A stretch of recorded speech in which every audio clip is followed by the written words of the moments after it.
Le pasteur de Marston par Marie-Elizabeth Braddon. Chapitre 1er. La petite ville de Marston, en Angleterre, est presque inconnue. Située au milieu d'un pays stérile, elle doit sa prospérité matérielle à une manufacture de machines agricoles. Lorsqu'on y arrive par le chemin de fer, on distingue les hautes cheminées fumantes de cette fabrique qui, de loin, se détache sur un paysage plat et monotone. Marston n'est pas une belle ville, avouons-le franchement, encore moins une ville importante. Elle consiste en une longue rue, très propre, bordée de maisons uniformes. Les boutiques sont bien approvisionnées, mais il est évident que ces boutiques tirent seulement vanité de leur solidité et méprisent profondément le luxe des glaces, des dorures et des becs de gaz qui, partout ailleurs, servent à attirer le chaland.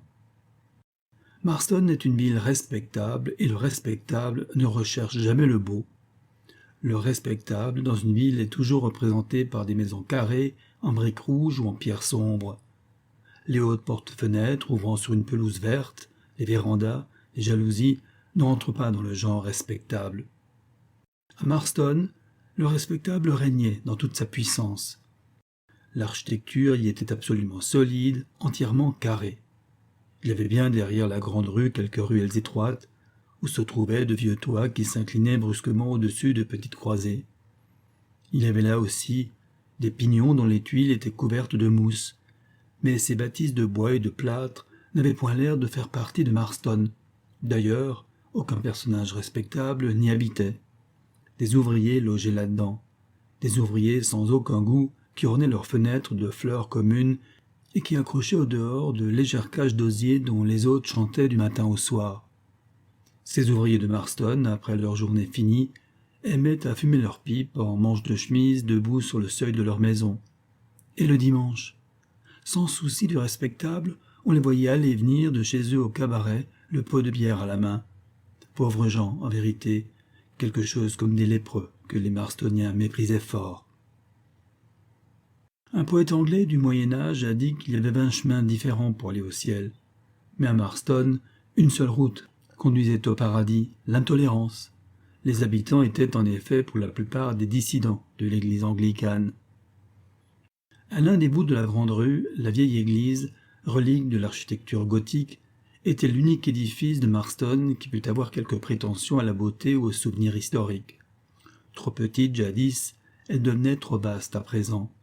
Le ministre anglican, honnête vieillard, indulgent, aimable, un peu paresseux, et ne faisant point fi de la bonne chère, donnait aux pauvres la moitié de ses émoluments, leur remettant même parfois une bouteille d'un vieux vin de Porto acheté à la vente d'un évêque défunt. Les dissidents n'approuvaient pas cette conduite. Soulager la pauvreté, disaient les respectables de Marston, c'était contrarier les desseins de la Providence. Donner du vin de Porto n'était-ce pas encourager l'ivrognerie? De cette désapprobation, il résulta qu'au détriment de la vieille église abandonnée, 2 chapelles furent respectablement construites et se remplirent de fidèles dont le dimanche on entendait les chants poussés avec une vigueur et une énergie prouvant l'ardente conviction des dévots. Dans la plus laide de ces chapelles, un homme s'était acquis une réputation très avantageuse pour lui et qui croissait chaque jour. Deuxil était venu s'établir à Marston en qualité de maître d'école il y avait déjà 5 ans. Sans recommandation, sans que l'on sût rien de son existence antérieure, il s'était installé dans cette petite ville, et peu d'hommes auraient réussi dans cette entreprise difficile. Un journal avait appris à Deuxil qu'une place de maître d'école était vacante à Marston. Il se présenta et fut repoussé parce qu'il ne fournit pas les renseignements suffisants pour justifier de son caractère d'honorabilité. La place fut accordée à un grand et lourd provincial, sachant à peine lire et écrire, mais appuyé par les dissidents d'un village voisin et possesseur de 2 énormes malles remplis de hardes. Lorsque Deuxil aperçut celui qui lui était préféré, sa lèvre se contracta avec mépris, mais il ne donna aucun autre signe de mauvaise humeur et ne quitta pas Marston. Il prit logement chez une vieille veuve ayant la réputation d'être la plus fidèle des fidèles, et sans paraître penser aux habitants de la petite ville, ni à ce qui se passait hors de sa chambre, il se mit à compulser les livres théologiques ainsi qu'à étudier les saintes écritures. Comme il ne s'occupait pas des autres, on s'occupa de lui, c'est la loi. Tous ses agissements furent surveillés avec un certain intérêt. Il était pauvre et ne s'en cachait pas, vivant en ermite. Son habit était râpé, mais c'était un habit noir. Son linge usé était toujours propre. Ses cheveux un peu longs, tombant sur le col de son habit, lui donnaient un air béat. Son teint pâle, ses yeux d'un gris terne, ses traits réguliers plaisaient aux habitants de Marston. Le médecin favori des dissidents parlait de la lumière qu'il avait vue pendant la nuit à la fenêtre de l'étranger. La veuve aussi causait beaucoup des habitudes de son locataire. Il était si doux, si aimable, il avait si grand-peur de la déranger, et puis il mangeait si peu, ne buvait que de l'eau. En résumé, c'était un locataire idéal. « Hélas, disait la vieille femme, ils songe à me quitter. Il a besoin de trouver une place. Jamais je ne rencontrerai un locataire aussi respectable. » Respectable, ce mot était un talisman à Marston. Ajoutez à cela que le nouveau maître d'école se montrait tout à fait incapable d'exercer ses fonctions et que les enfants se moquaient de lui. Un jour, M. Elia Brandron, le ministre de la chapelle dont dépendait l'école, se présenta chez Deuxil et lui fit subir une sorte d'examen. Deuxil fut modeste, tout en laissant voir sa science. Le ministre fut persuadé qu'il avait découvert un trésor en cet homme, qui ne demandait que 40 livres par an pour prodiguer l'instruction aux marmots de Marston. Après avoir reconduit le pasteur, Deuxil souriait doucement. Il avait compris combien il serait facile de mener cette faible intelligence, à condition de la flatter toujours, sans la contredire jamais. À partir de ce moment, Deuxil avait atteint son but. Les écoliers qui se moquaient du provincial devinrent doux pour ce maître, dont l'impassible froideur leur inspirait la crainte. Ils firent des progrès, ce qui enchanta les patrons de la petite école. Vers la fin de la seconde année du séjour de Deuxil à Marston, le pasteur de la chapelle dissidente commença une série de discours en faveur des missions destinées à convertir les sauvages de l'île de l'Océanie.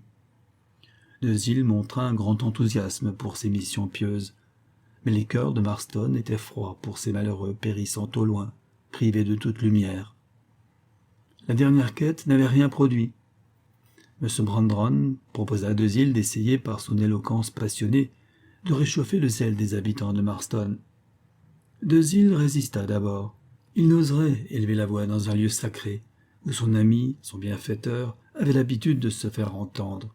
« Si, disait-il au pasteur, vous n'avez pu impressionner ces cœurs endurcis, comment voulez-vous que j'aie l'espérance d'illuminer l'âme de vos paroissiens ?» Après une longue et flatteuse discussion pour le vieil Elia Brandron, le maître d'école cependant se laissa vaincre et le lendemain même de cet entretien, devant les dissidents de Marston, assemblés dans la salle de l'école, introduit par le ministre, Deuxil monta sur la plateforme. Après un début modeste, soudain l'orateur s'enflamma. Ce fut le succès de Bossuet à l'hôtel de Rambouillet. Le lendemain, à Marston, il n'était question que du nouveau prédicateur, bien au-dessus de tout ce que l'on avait entendu jusqu'alors. À dater de ce jour, Deuxil devint le successeur désigné du vieux ministre.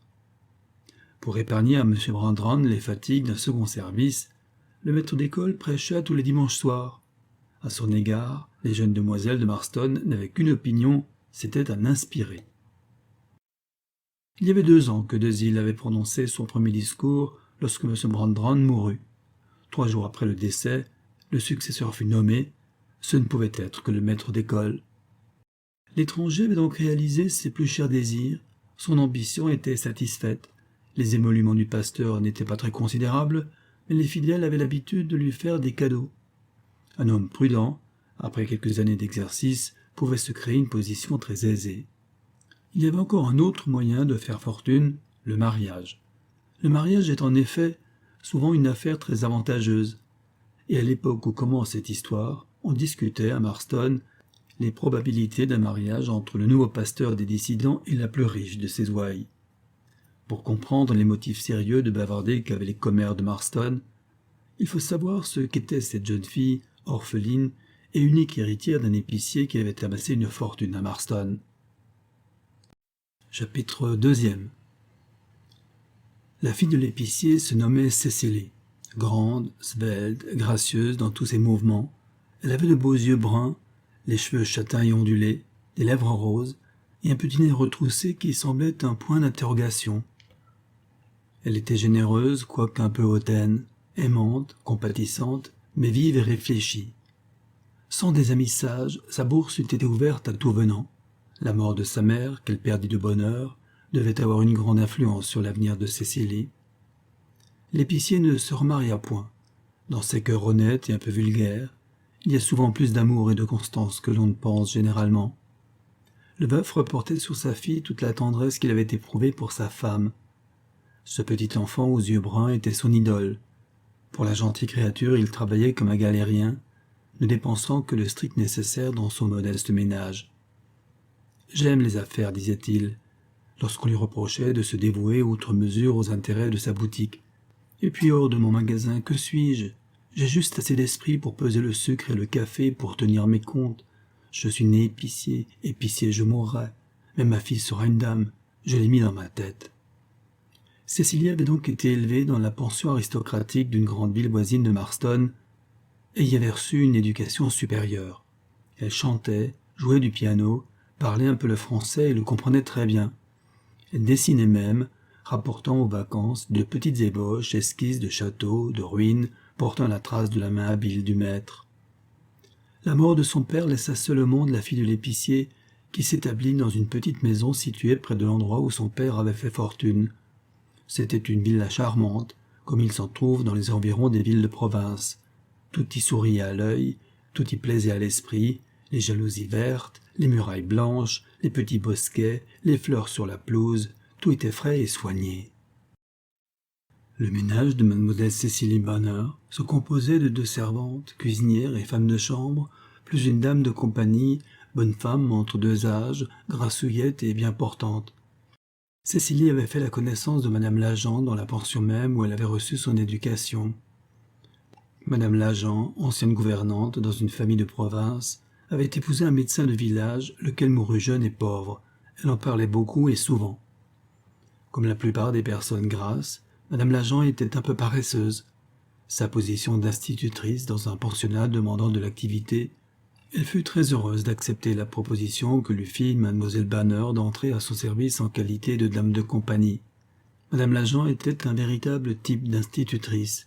Elle connaissait à merveille l'histoire d'Angleterre, de Rome et de la Grèce. Elle avait quelque idée de l'histoire de France et possédait des notions de géologie, d'astronomie et de géographie. En résumé, avec toutes ces qualités pour un jeune cœur, c'était une compagne fort ennuyeuse.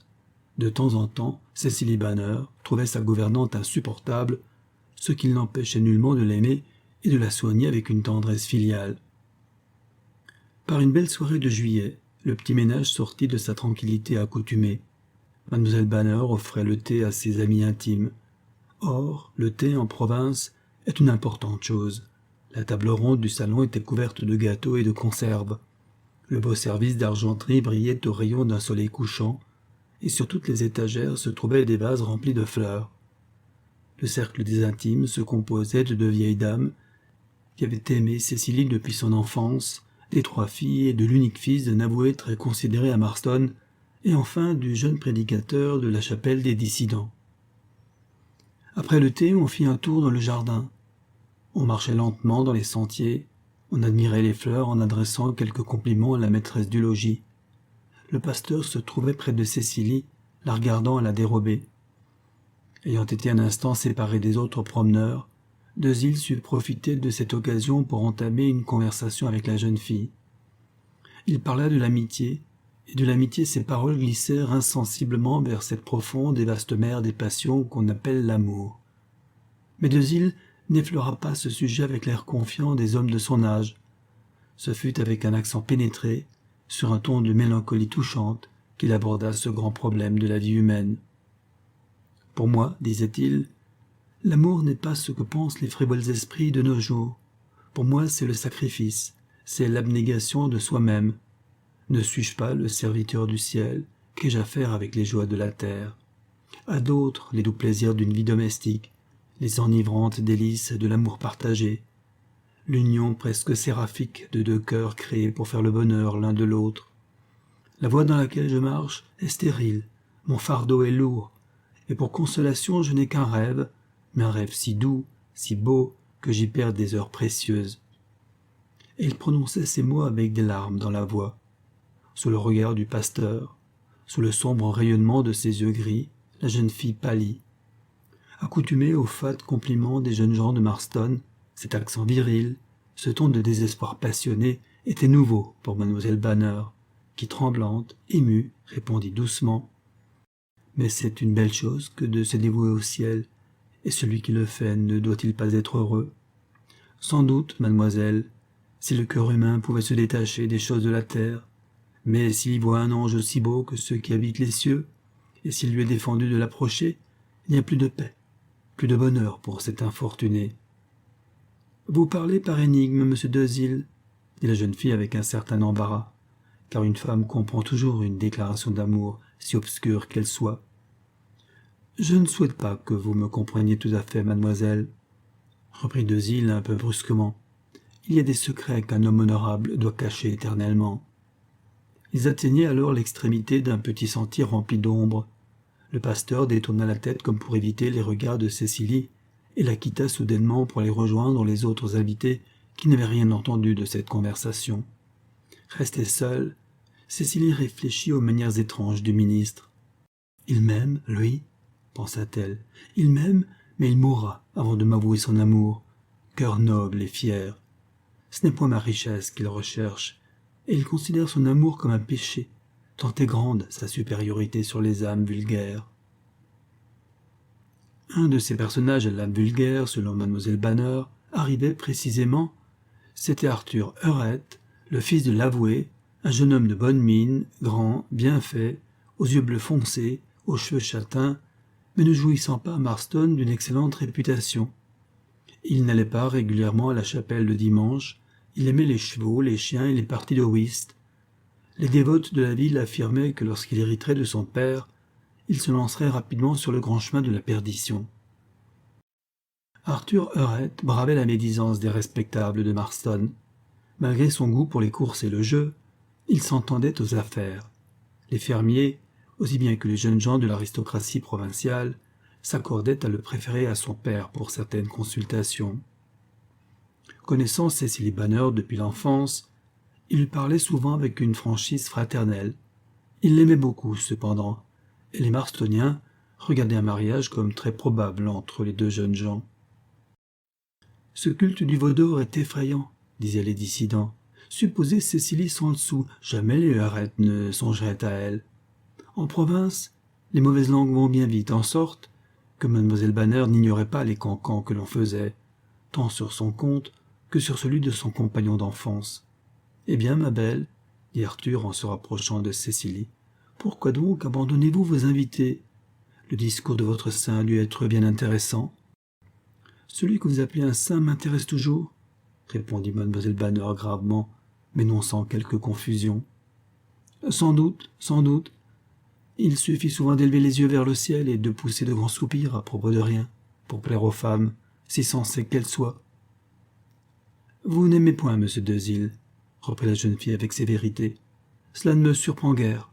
Entre vous deux, toute sympathie est impossible. »« Certainement, » dit Arthur avec décision.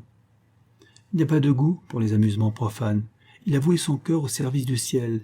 Il ne peut plaire aux gens qui ne songent qu'au plaisir. »« Vos paroles sont dures pour un vieil ami, Cécilie, » dit Arthur, avec un accent plein de tendresse.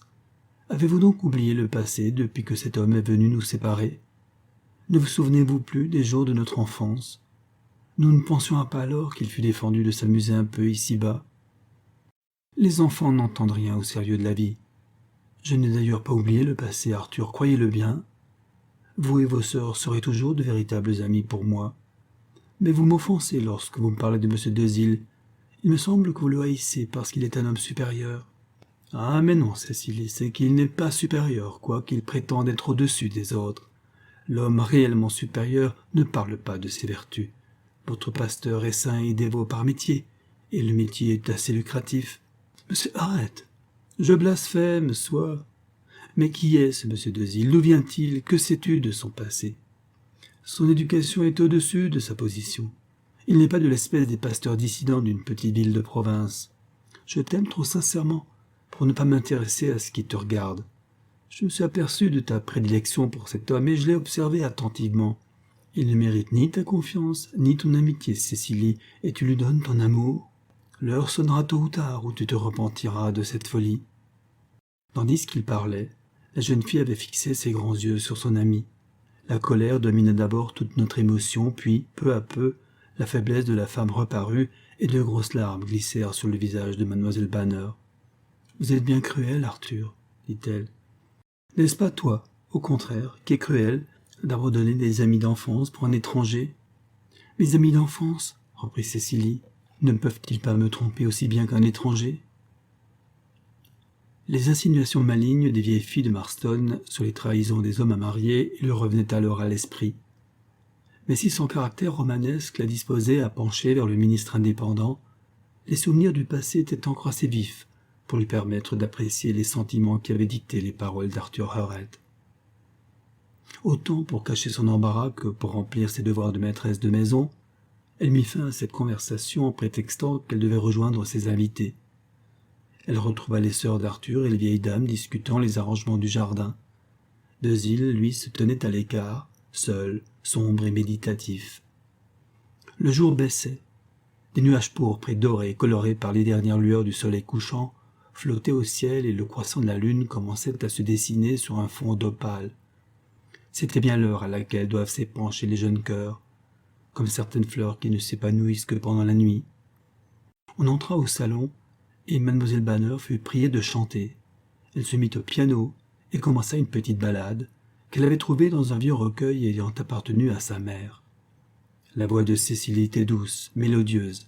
Elle avait chanté les 2 premiers couplets de cette ballade, qui n'avait rien de remarquable, qu'une sorte de mélancolie touchante, et elle allait achever le 3e couplet lorsqu'elle fut interrompue par les sanglots du pasteur. Dezille pleurait comme un enfant, et on imagine facilement la stupéfaction de la petite assemblée devant la singulière émotion du ministre.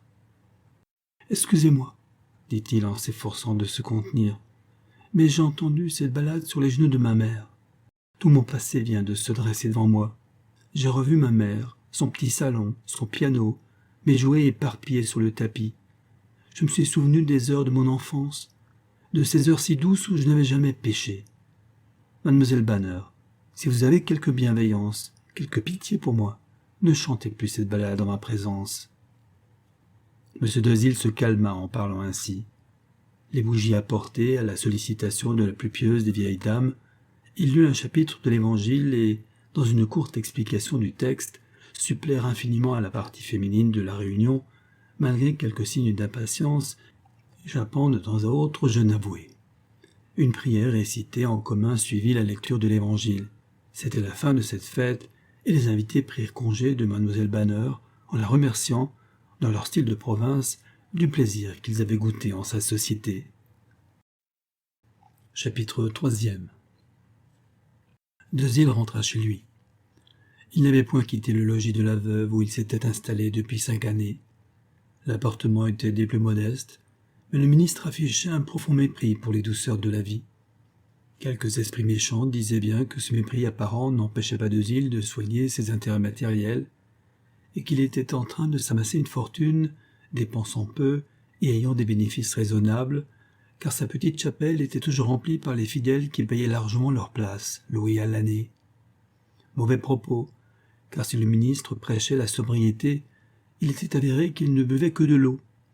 S'il enseignait la patience chrétienne, jamais il n'avait répondu aux calomnies, et il prescrivait la charité en répandant de nombreuses aumônes. Sa vie pure et rangée comme celle d'une jeune fille prouvait qu'il pratiquait la chasteté. En résumé, s'il s'enrichissait un peu sur la terre, il n'en amassait pas moins des trésors au ciel. Ce soir-là, comme à l'ordinaire, en rentrant chez lui, il trouva les lumières éteintes dans la maison. La veuve se couchait à 9 heures et n'attendait jamais son locataire. Des allumettes et une bougie étaient déposées sur une petite table placée au bas de l'escalier. Dezille gagna sa chambre et, se laissant tomber sur un siège, s'absorba dans une profonde méditation. « Elle m'aime, pensait-il, et je l'aime. Je n'avais vu d'abord en elle que la riche héritière. Maintenant je ne vois que la jeune fille. Je l'aime, et de toutes les forces de mon âme. Pauvre, abandonnée, je la choisirai encore entre toutes pour la compagne de ma vie. Je l'aime, car je me sens faiblir devant elle. Je recule devant l'idée de la tromper. Mais est-ce la tromper que de ne pas lui faire connaître un terrible passé? N'ai-je pas rompu avec ce passé, et ne suis-je pas ici réellement le pasteur d'Euzil? Pour acquérir cette position, je me suis imposé toutes les souffrances, toutes les privations. J'ai travaillé comme un forçat, je suis respectable. Respectable, voilà le grand mot, voilà le but de mes efforts, disait Dezil. Pourquoi ne pas profiter de ma vie de patience et de misère? Elle m'aime comme je l'adore. À quoi bon des scrupules? Avec elle, j'ai le bonheur et la fortune. Je mets une barrière infranchissable entre le ministre Dezil et l'accusé de... Ces réflexions furent interrompues par un petit bruit sec qui l'obligea à lever la tête. Il lui sembla qu'un caillou avait été lancé sur les vitres de sa fenêtre. Il tressaillit car tout mystère l'effrayait. Il se leva, ouvrit la fenêtre et regarda au dehors. La nuit était sombre. Le croissant de la lune se cachait derrière un nuage noir. Une pluie fine tombait doucement sur les feuilles des peupliers qui bordaient la route du côté de la campagne. « Personne, » murmura Dezil. « Vous vous trompez, mon révérend, » répondit une voix. « Il y a un ami qui depuis 3 ans vous cherche de tous côtés et qui est bien heureux de vous retrouver. » Le ministre recula, une sueur froide lui vint au front. Il tremblait de tous ses membres. Brusquement, cependant, il répliqua. « Je ne vous connais pas et je vous engage à ne pas frapper de nouveau à ma fenêtre.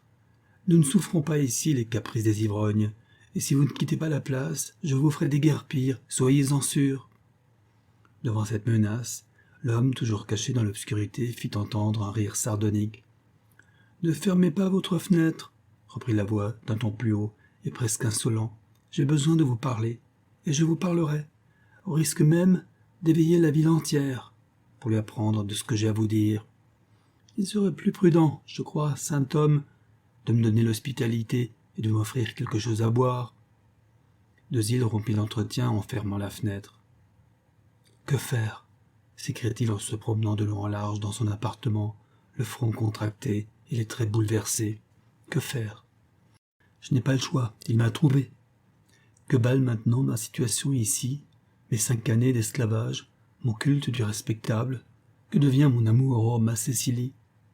De nouveau un caillou frappa la vitre, on s'impatientait en bas. Le ministre prit sa bougie et descendit l'escalier en poussant un soupir de désespoir. Il remonta presque immédiatement, suivi d'un homme vêtu d'habits râpés et coiffé d'un chapeau gris entouré d'une bande noire. Cet individu pouvait avoir 35 ans, mais sur sa physionomie on voyait des traces de dissipation, de débauche, d'ivresse et de crime. Des rides précoces sillonnaient son front. Son teint était blafard comme celui d'un malade. Il examina curieusement la pièce dans laquelle il se trouvait, et se jetant dans un fauteuil en ayant l'air d'être chez lui. « Allons, » dit-il, « tu es bien logé, mon cher. Des livres reliés avec luxe, des flambeaux dorés, un encrier qui doit être en argent massif, des pantoufles brodées, et de plus des coussins en tapisserie. Autant de cadeaux de vieilles filles qui raffolent de leur pasteur. Mais cela ne m'étonne point. Tu as toujours eu du succès auprès des femmes. Témoin, ma pauvre sœur, qui te pleure comme un héros de roman. » À ces derniers mots, Dezil frémit. « Que voulez-vous de moi ?» demanda-t-il sèchement à son interlocuteur.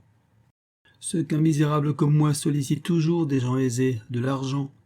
Mais avant ton aumône, donne-moi à boire et à manger. J'ai un loup qui me ronge l'estomac. Du cognac, cher ami, du cognac, je t'en prie. Je n'en ai pas et je ne bois que de l'eau. Pouah! Et tu peux vivre ainsi? Oui. Et pendant 5 années, j'ai renoncé au plaisir, au charme de l'existence, dans un but que vous ne comprendrez pas, pour anéantir mon passé, pour devenir honnête homme. Est-ce réellement agréable d'être honnête homme, en dehors des encriers d'argent et des coussins en tapisserie?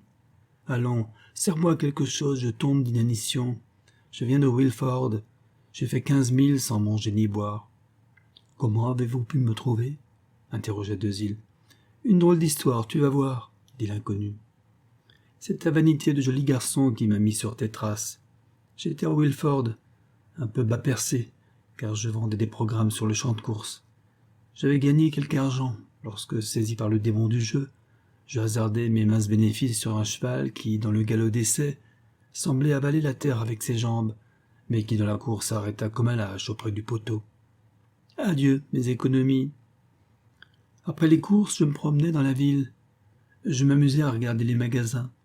Un homme qui n'a pas d'argent regarde toujours les magasins. Et c'est pour le plaisir des pauvres gens que les boutiquiers arrangent si soigneusement leur devanture. J'examinais à la vitrine d'un libraire une exposition de portraits photographiques. Je fus frappé à la vue d'une carte sur laquelle j'admirais un joli garçon, de figure grave, portant l'habit noir et la cravate blanche. Au bas de la carte, je lus cette légende, M. Dezille, ministre indépendant de Marston. J'ai la mémoire des physionomies, je reconnais donc sur le champ mon vieil ami. J'entrai dans la boutique pour avoir des renseignements sur le monsieur à la cravate blanche. Sans avoir l'air d'un Richard, je n'ai pas trop mauvaise tournure. On répondit donc à mes questions avec politesse. Et j'appris même le plus court chemin pour me rendre ici. J'ai de suite quitté Wilford avec ce diable de loup faisant toujours rage dans mon estomac. Je marchais, traversant les champs de blé, franchissant les haies pour abréger la route. Lorsque j'entrai dans la grande rue, l'horloge de la vieille église sonnait 11 heures. Je crus que j'allais choir sur le pavé.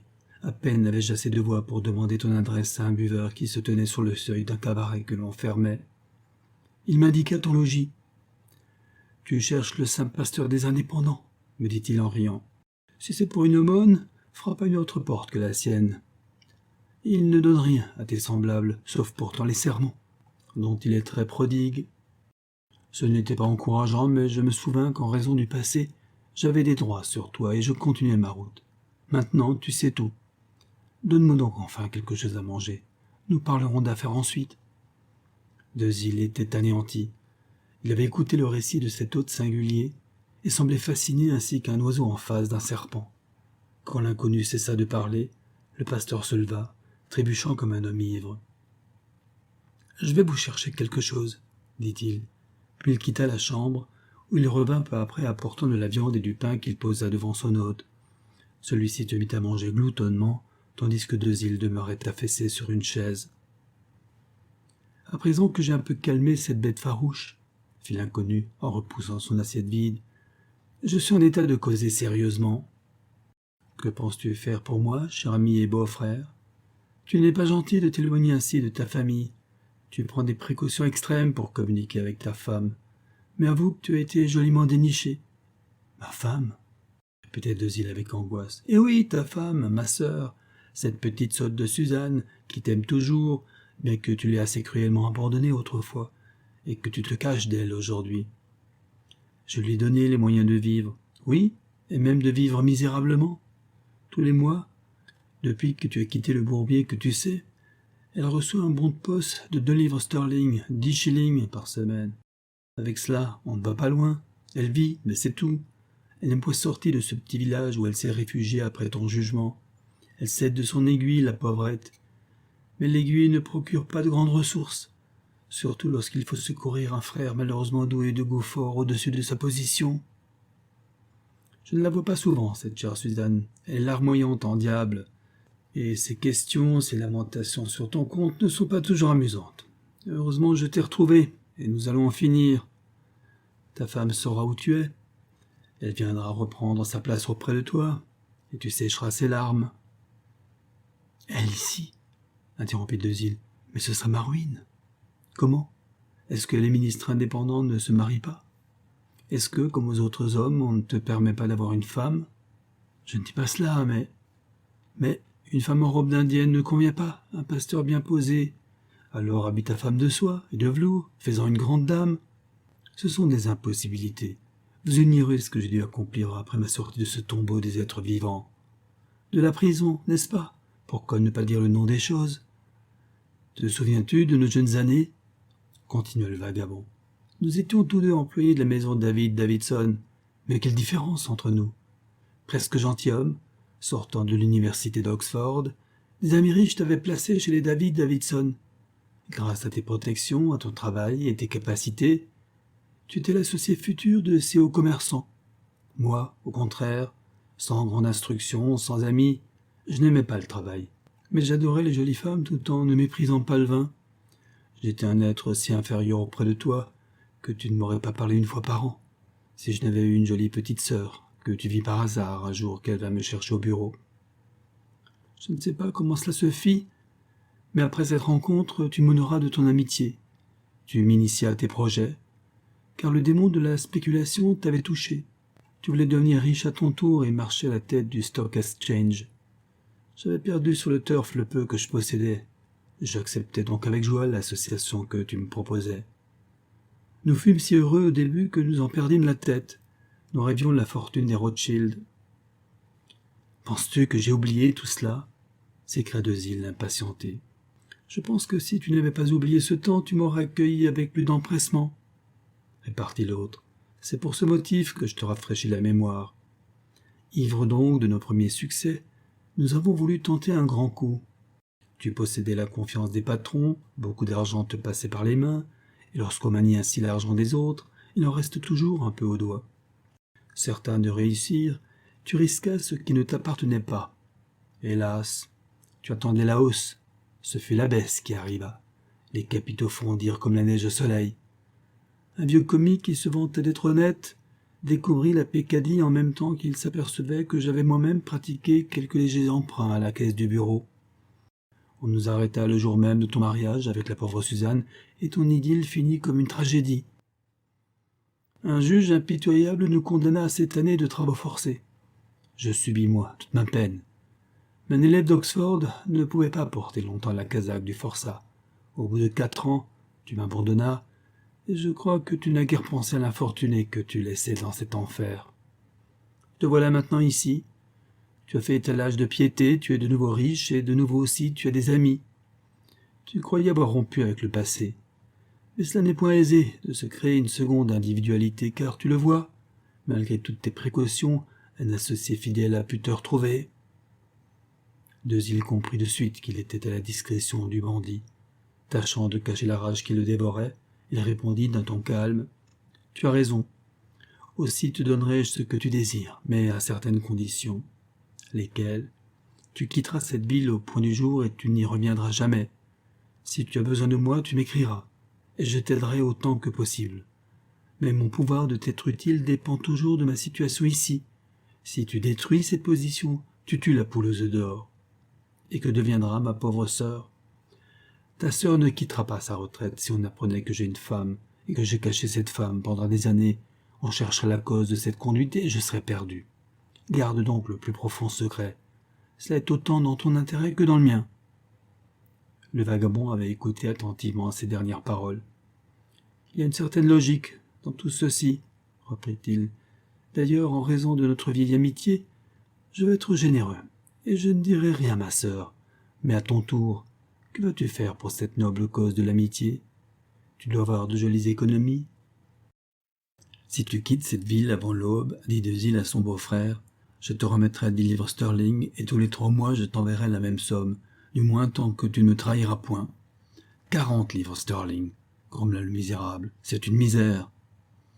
Tu n'es pas forcé d'accepter, et si je refuse, dans ce cas je tâcherai de m'affranchir de ta persécution. Tu dois te rappeler que je ne suis pas de ceux qu'il faut pousser à bout. Encore une fois, ne tue pas la poule aux œufs d'or. Les œufs sont si petits, ils grossiront si tu as de la patience.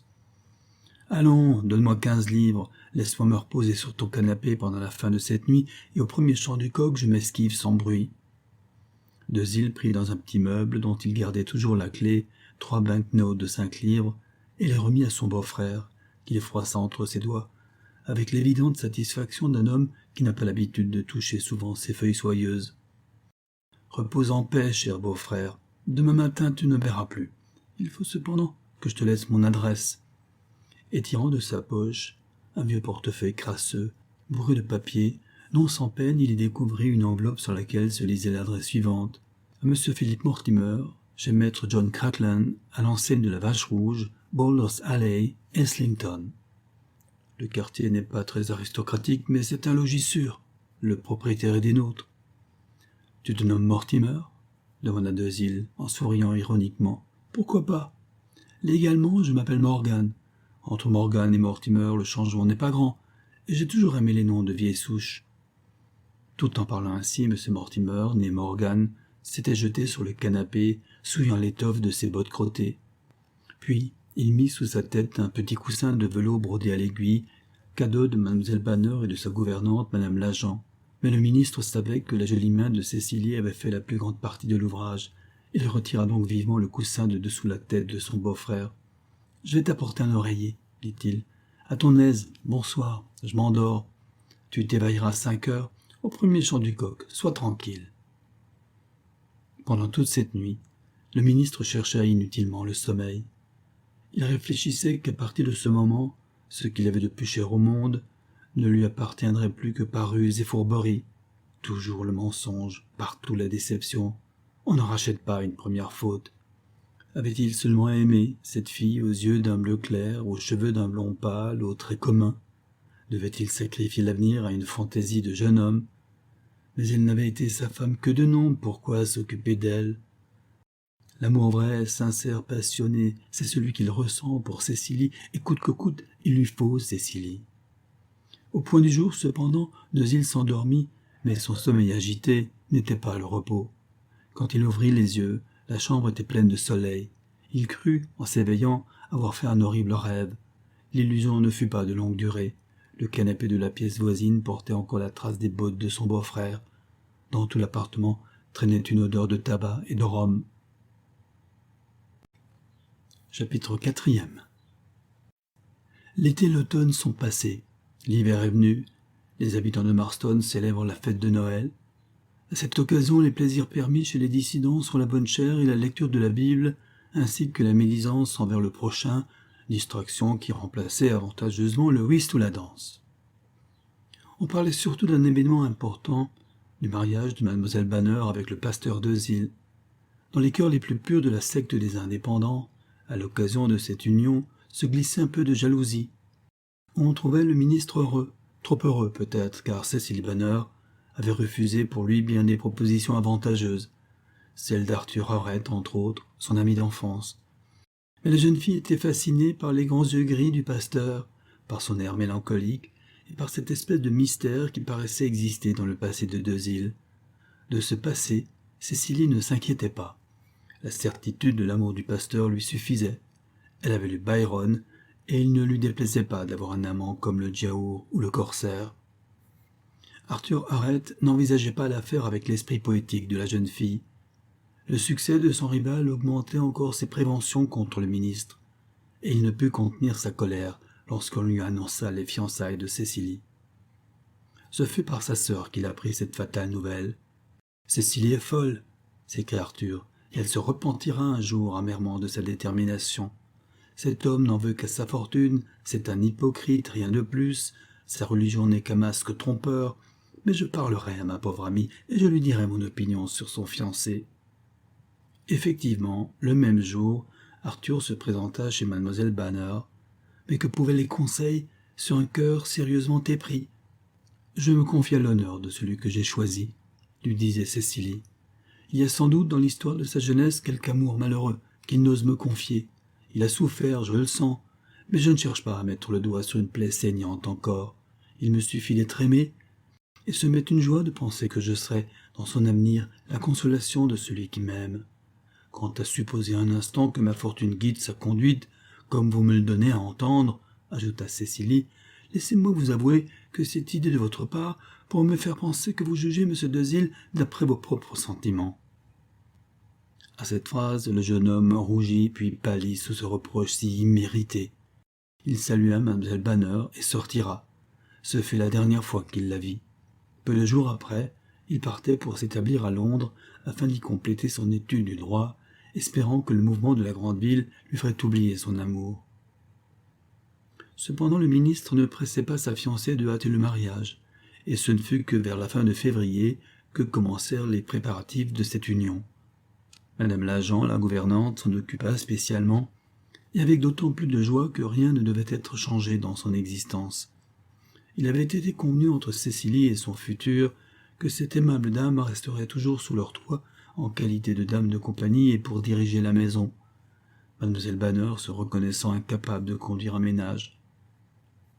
Deuxil n'avait plus revu M. Mortimer, né Morgan. Néanmoins, ses craintes au sujet du vagabond n'étaient pas entièrement calmées. Il rêvait de reconquérir sa liberté et il comptait sur la fortune de sa femme pour atteindre ce but. Que pouvait lui refuser Cécilie? La lune de miel se passerait en France, en Normandie par exemple. Les médecins assureront que la santé du pasteur est altérée, que le climat de l'Angleterre lui est contraire et le voyage se prolongera, s'éternisera s'il le faut. C'était là le rêve que caressait le ministre, assis seul auprès de son foyer par une triste soirée de février. Le vent sifflait en s'engouffrant dans la cheminée de l'appartement, et les grands peupliers aux branches dépouillées se balançaient bruyamment sous les coups répétés de la bise. « Quel temps !» murmura Dezille, tout frissonnant. « Je plains les pauvres malheureux qui sont dehors en ce moment. » Tout à coup, il entendit le bruit de la petite sonnette attachée à la porte du jardin. Dezille se leva et vit par la fenêtre un homme qui stationnait devant la grille. « C'est lui, » dit le pasteur. « Il n'est pas de ceux qui se contentent d'un premier coup, se sentant assez fort pour frapper une seconde fois. » Le servant de la veuve se dirigeait vers la grille car la sonnette retentissait toujours. Elle regarda l'étranger avec une sorte d'effroi, et ce ne fut pas sans hésitation qu'elle se décida à lui ouvrir. Il était aisé de reconnaître Philippe Mortimer en dépit de son changement de costume. Il était vêtu comme un dandy de bas étage portant un pardessus garni de velours. Un foulard aux couleurs éclatantes était négligemment noué autour de son cou. À la main, il tenait une petite canne à tête d'argent qu'il balançait continuellement. Dezille, debout au milieu de la chambre, attendait son persécuteur. M. Morgan, dit Mortimer, entra avec son insolence habituelle. « Bonjour, cher, dit-il. Savant, saint, philosophe, toujours enseveli dans ta luxueuse retraite, au milieu de tes livres, de tes écrits. Tu préparais un discours, j'en suis certain, un discours sur le mensonge, sur la duplicité humaine. Allons, mon vieux, repose-toi et donne-moi à boire. Ne te souviens-tu pas que je ne bois que de l'eau? Au contraire, mon ami, mais moi je suis comme ce brahmine auquel on montra une goutte d'eau à travers un microscope, et qui se repentit d'avoir ingurgité autant de petits animaux. Je ne bois jamais d'un liquide si plein d'insectes. Sois un anachorète, si c'est ton envie, mais envoie ta servante au cabaret voisin me chercher une bouteille de cognac. » Dezille, sachant bien que le lendemain toute la ville connaîtrait cette aventure, envoya non pas au cabaret chercher du cognac, mais chez le plus grand marchand de la ville acheter une bouteille de xérès. « Tu as manqué de bonne foi à mon égard, reprit Mortimer, dès que la servante fut partie. « En quoi ? N'était-il pas convenu que tu ne reviendrais jamais ici tant que je tiendrai mes promesses? Cela est vrai, mon cher. Et j'eusse été le dernier des misérables si j'avais de mon côté manqué mon engagement. Mais n'y a-t-il pas une loi qui dénonce comme nul tout traité conclu sur un mensonge? Que veux-tu dire? Oh, simplement que tu m'as trompé indignement, que tu t'es joué de ma confiance. En quoi t'ai-je trompé? Tu m'as trompé sur le compte de tes profits. J'ai cru à ta pauvreté, naïf que je suis. Tu ne m'as jamais parlé des cadeaux que te font ces fous d'indépendants, cadeaux solides comme celui dont j'ai lu l'autre jour la description dans un journal du pays. Écoute un peu. M. Mortimer tira de sa poche une feuille maculée, une feuille puant le cabaret, et la dépliant, il lut rapidement. On vient d'offrir, à l'occasion du jour de l'an, à M. Dezille, ministre des Indépendants à Marston, une théière en vermeil renfermant 100 livres sterling. C'est l'élite de la congrégation qui a voulu donner ainsi au pasteur un témoignage éclatant du cas que l'on fait de ses services. On dit encore que M. Dezille est sur le point de se marier. En entendant ces dernières paroles, Dezille pâlit. Heureusement, son beau-frère, trop occupé de la théière, ne le regardait pas. « Quant à tes projets matrimoniaux, continua Mortimer, je suppose que ce n'est là qu'un cancan de province. Mais la théière, c'est différent, et je désire profiter de ta bonne fortune. En un mot, tu veux m'exploiter. Pas le moins du monde. Je te rappelle notre parenté, voilà tout. Je te rappelle aussi cette pauvre petite femme qui, grâce à mon amitié, ne te tourmente jamais. Si je lui disais où elle peut te rencontrer, elle serait ici demain, se précipiterait à tes pieds en poussant des lamentations inouïes, car cet enfant a le génie des pleurs. « Abrège, et dis-moi ce que tu veux, » demanda Dezille, ne doutant pas que derrière le persiflage du mauvais sujet, il n'eût une intention très sérieuse. « Je ne suis pas avide d'argent, » reprit Mortimer, « mais l'homme n'est que l'esclave de la destinée. Il y a 2 mois, dans un moment de pressant besoin, j'ai signé un billet à ordre pour la somme de 60 livres sterling, et à ma signature j'ai joint celle d'un homme très respectable. La loi anglaise ne permet pas, à ce qu'il paraît, cette espèce d'opération, et si je ne peux pas retirer de la circulation le petit document en question, je risquerais fort d'être accusé d'un faux. Or, toi seul dois me sauver. Mais comment? En me donnant les 60 livres indispensables pour rembourser le billet. 60 livres? Parbleu, oui. Et il te restera encore pour toi 40 livres. Tu me sauveras d'une nouvelle édition de ces maudits travaux forcés. D'ailleurs, tu penses bien que je n'irai pas m'ensevelir dans une prison sans dire à ma sœur Où elle peut te trouver pendant que tout le monde aristocratique s'étonnera de mon absence? Tu me tiens sans cesse l'épée sur la gorge. N'as-tu pas peur de me fatiguer à la fin? Demanda Dezille avec un sourire plein d'amertume. La servante à ce moment apporta la bouteille de Xérès, et Mortimer se mit à boire. Dezille, malgré l'offre du bandit, ne lui tint pas compagnie, et si Mortimer le regardait, il eût pu concevoir quelques inquiétudes. Mais Mortimer était d'un caractère gai, le verre en main surtout, et il ne vit pas sur la figure morne et sombre du pasteur la trace des pensées terribles qui traversaient l'esprit de Dezille. À l'aventurier, il fallait de l'argent, et il était venu en chercher chez l'homme qui pouvait lui en donner sans se soucier des colères qu'il allait soulever. Il buvait toujours, élevant de temps en temps son verre à la hauteur de l'œil, en connaisseur qu'il était.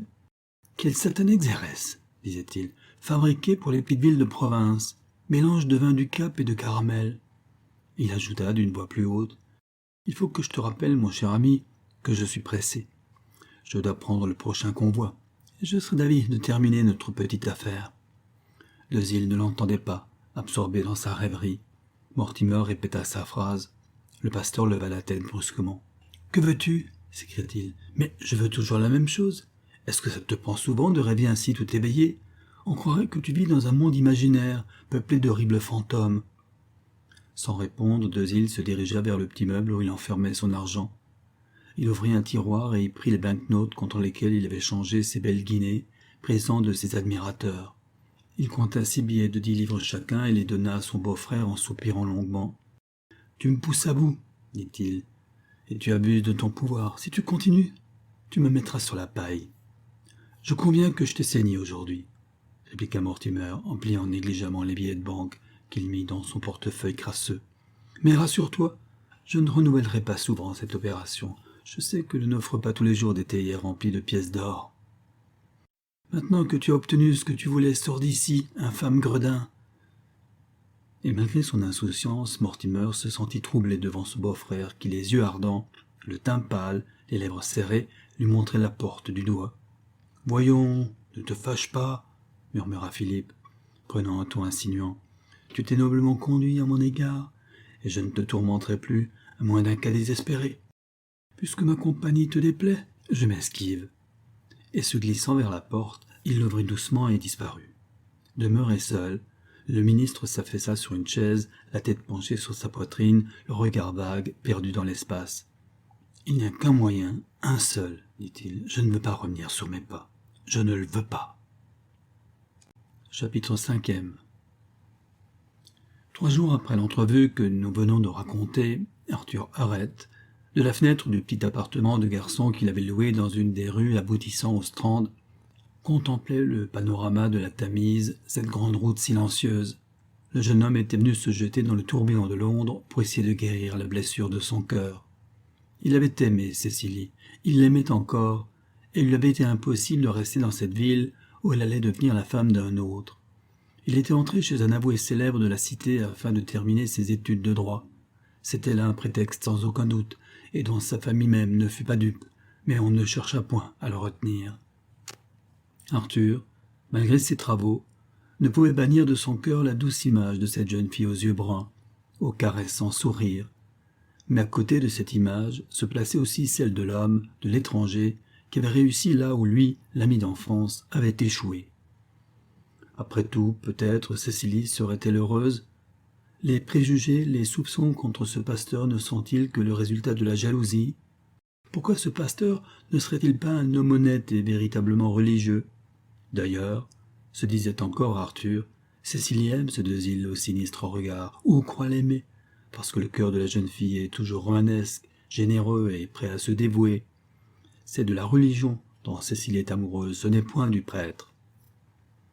Telles étaient les réflexions qui hantaient constamment l'esprit d'Arthur Arrête, le pauvre garçon, ne trouvant ni dans l'étude, ni dans le bruit ou le mouvement de la grande ville, le calme, l'apaisement qu'il cherchait. Un jour qu'il marchait dans le Strand, plongé dans son habituelle rêverie, une apparition le fit tressaillir. Il crut reconnaître dans un passant son rival, le pasteur des dissidents, celui dont le souvenir le poursuivait sans cesse. Dezille, car c'était bien lui, pressait le pas. Arthur le suivit, d'autant plus intrigué par la présence du ministre à Londres que celui-ci semblait porter un déguisement. Une longue redingote olive, une cravate de fantaisie avaient remplacé la tenue ordinairement sévère et correcte du pasteur. Après avoir traversé 2 ou 3 petites rues obscures, Dezille s'arrêta au fond d'une ruelle devant une boutique de mauvaise apparence. À la vitrine de ce magasin, on ne voyait que des perruques ou des barbes postiches. Qu'allait chercher le révérend de Marston chez un perruquier de théâtre? Ses cheveux étaient à lui. Là-dessus, les yeux d'un rival ne pouvaient se tromper. Les vieilles filles et les demoiselles de Marston avaient toutes raffolé de la chevelure du pasteur. Cependant, Dezille était entré dans la boutique, tandis qu'Arthur stationnait de l'autre côté de la ruelle, commençant un métier d'espion. Au bout de quelques minutes, le pasteur reparut sur le seuil du magasin. Il tenait à la main une petite boîte de carton et reprenait, à travers les rues, une course dont le but ne pouvait être deviné par Arthur Arrett, qui se détermina à ne pas perdre de vue cet homme dont les allures étaient si étranges. Dezille, sans chercher son chemin, gagna un de ces tristes et noirs quartiers de Londres où se cache la misère. Au fond d'allées puantes, des enfants aux pieds nus, à peine vêtus de haillons sordides, dont les trous révélaient des épaules de squelettes, jouaient dans la boue des ruisseaux. Des femmes, ou plutôt des créatures sans nom, se montraient çà et là, aux portes, aux fenêtres de vieilles masures aux murs crevés, rongés par l'humidité, et au rez-de-chaussée desquelles des boutiques sales laissaient deviner un commerce épouvantable. Dans ce labyrinthe de cours et de passages, l'espionnage devenait difficile et souvent Arthur Arrett fut sur le point de perdre la piste. Une fois même, le chasseur s'arrêta. Le gibier avait disparu au milieu de la foule qui grouillait dans une rue où se tenait une sorte de petit marché. La chaussée était encombrée des charrettes de marchands de poissons, de légumes et même de friandises pour les enfants, car il y a toujours des friandises pour tenter ces petits êtres malheureux qui n'ont pas de pain. Au fond des magasins, Arthur Arrett apercevait des vieux meubles, des verres cassés, des porcelaines fêlées, des tableaux, et quels tableaux, dont les cadres paraissaient n'avoir jamais été dorés, et parmi ces débris, ce bric-à-brac de la pauvreté, se balançait, suspendu à de hautes perches, une horrible friperie. Uniformes de généraux, blouses d'ouvriers, habits de gommeux, pelisses fourrées, paletots rapiécés, chapeaux de toutes formes, de toutes couleurs, pendaient en festons étranges des portes aux fenêtres. Le jeune avoué provincial ne pouvait se figurer qu'il existait au monde tant de guenilles. Il lui semblait que dans ces vêtements mous et flasques se trouvaient encore ceux qui les avaient portés. C'était comme une sinistre exhibition de pendus. Arthur Arrett ne retrouvait pas le pasteur. En vain, il plongeait son regard dans le fond des magasins. Il ne découvrait pas la trace de Dezille. Il allait peut-être abandonner sa poursuite lorsqu'il se rencontra face à face avec le ministre tenant sous son bras un assez gros paquet qui passa devant son rival sans avoir l'air de le reconnaître, continuant sa route sans même se retourner pour voir s'il était suivi. Arthur continua la chasse, mais au coin d'un carrefour, Dezille monta dans une voiture qui passait, et le malheureux avoué, désolé, fut sur le point de parodier le vers de Shakespeare en s'écriant « Mon royaume pour un cab », lorsque, avant qu'il n'eût perdu de vue la voiture qui emportait son rival, un autre cab vide se présenta. Sauter dedans fut pour Arthur Arrett l'affaire d'un instant. « Regardez, dit-il au cocher, ce cab, numéro 8964, qui est devant nous. Si sans vous faire trop remarquer, vous pouvez le suivre, je paye le double du tarif. »« Entendu, monsieur, » répondit le cocher, et enveloppant son cheval d'un vigoureux coup de fouet, il eut bientôt regagné la voiture du pasteur. Celle-ci allait bon train néanmoins, cahotée sur le pavé inégal, se heurtant aux bornes comme aux angles des trottoirs. La course ne dura pas longtemps. Au bout du pont de Blackfriars, dans le voisinage de la prison de Queen's Bench, et devant une maison de modeste apparence, le cab de Dezille avait fait halte. Le ministre solda le cocher, et ouvrant la porte avec une clé qu'il tira de sa poche, il entra comme quelqu'un qui est chez lui. À peu de distance de la maison, le cocher d'Arthur s'était également arrêté, et comme il demandait à son client s'il était satisfait, « Très satisfait », répondit celui-ci en le payant généreusement et en lui donnant l'ordre de le conduire chez un restaurateur du quartier. Tout en dînant, Arthur examinait la singulière conduite de son rival.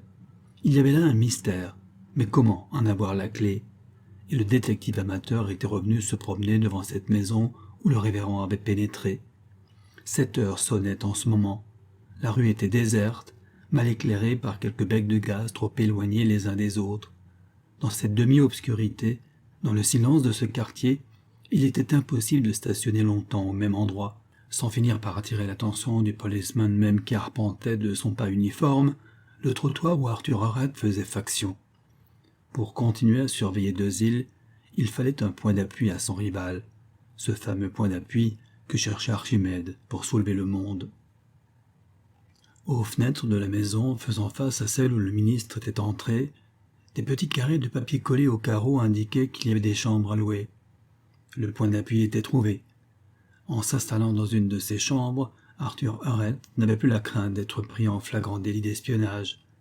Et les agissements si bizarres de ce pasteur qui achetait des perruques ainsi que des vieux habits ne pouvaient lui échapper. Il se décida donc à entrer dans la boutique où, derrière un comptoir entouré de marchandises diverses, trônait la propriétaire de la maison attendant une pratique qui devait être rare. « Vous avez une chambre à louer ?» demanda Arthur Arrett à cette femme. « Certainement, » répondit la matrone. « Une chambre fort agréable au second sur la rue, ce qui vaut mieux qu'au premier, parce qu'on y a plus d'air et que c'est plus sain. »« Je prends cette chambre, » dit vivement Arthur, oubliant la prudence ordinaire des gens de loi.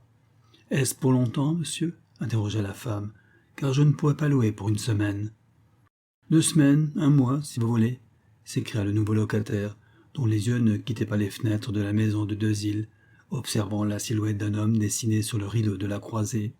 « Le prix est de 7 shillings par semaine, » grommela la vieille, qui devant cette brusquerie commençait à avoir de fâcheux soupçons sur la qualité de ce jeune homme élégant, louant une chambre sans l'avoir, et surtout sans débattre le prix du loyer. Pour les propriétaires de logements meublés, un forçat en rupture de ban peut prendre facilement les allures d'un gentilhomme. « Je paierai le mois d'avance si vous le désirez, » reprit Arthur Arrett, qui s'impatientait. « Mais dites-moi, n'y a-t-il pas des locataires dans cette maison-là, en face ?»« Oui, monsieur, et je le connais de vue. D'abord, le propriétaire est un de mes clients. Puis au premier, il y a un vieil employé au dock, et au second, un jeune homme récemment arrivé de province.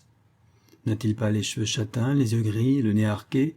Il est grand et il porte la tête haute. »« C'est tout à fait cela, » exclama la vieille, surprise de l'animation de son locataire, qui, enchanté de son succès, venait de remarquer que la silhouette de l'inconnu avait disparu. « Monsieur ne veut donc pas voir sa chambre? C'est inutile.